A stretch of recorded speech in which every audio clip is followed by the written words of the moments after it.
Je pense que la croix chrétienne et une œuvre païenne apparaît par Constantin. Puisque le Seigneur nous dit Jean 3 verset 14 et comme Moïse éleva le serpent dans le désert. Il faut de même que le fil de l'homme soit élevé. Élevé ne veut pas dire crucifié mais exécuté. Déjà le Messie nous dit comment il va périr. De plus le terme grec taureau crucifié veut dire première définition de stauron impur droit. Spécialement pointu.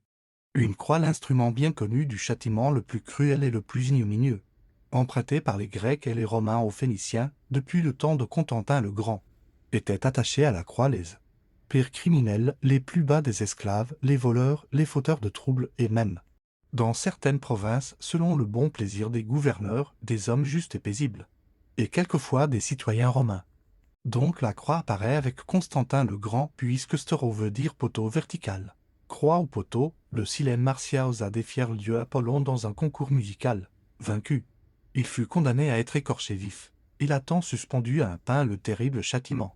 Cette statue illustre la traduction possible et peut-être la plus correcte des termes employés. À propos de l'exécution de Yahushua.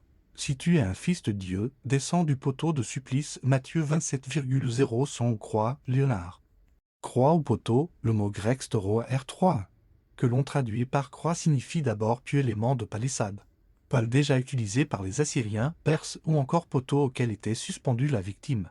Les apôtres Pierre et Paul emploient aussi le mot xulon pour désigner la pièce de bois sur laquelle Yahushua était cloué.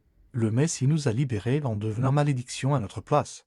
Parce qu'il est écrit, maudit est tout homme pendu à un poteau Galates 3h13 dans cette citation du livre du Deutéronome 21h23, le mot employé est signifié à l'origine un arbre ou un bois.